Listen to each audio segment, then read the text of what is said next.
It is exactly a year and a half since the Gaza war broke out, but the situation remains grim. Israel has returned to its bombing campaign in Gaza after a brief lull, and the release of hostages is nowhere in sight.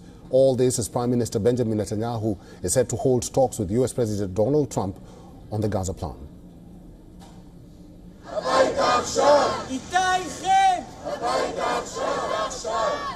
אלון אוהל, These are the images of Israelis protesting in front of Netanyahu's residence in Jerusalem, holding placards. The protesters are shouting slogans against the Netanyahu government. They are demanding the release of 59 hostages held in Gaza. On the ground, Israel has intensified its attacks on Gaza. Hamas claims IDF bombed a tent housing journalists near Nasser Hospital in Han Yunis, killing at least 2 people and injuring 9 others.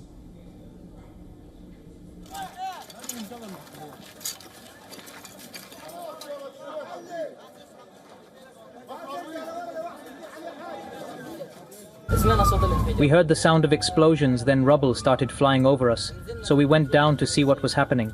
We saw that they had targeted the family home of my uncle Abu Asad al-Nafar. We tried as much as possible to rescue the wounded and look for survivors. We were surprised to see that most of those martyred were children. The renewed attacks come after Israel's military killed more than 50 people and ordered residents of 5 neighborhoods of central Deir al-Bala to flee. Now, according to Gazan Health Ministry, at least 12 people have been killed in the latest Israeli strikes. Now, according to reports, Israeli forces also stormed several West Bank camps, including Kalandia. In the night, they destroyed the camps and also arrested several young men whose identities are still not known.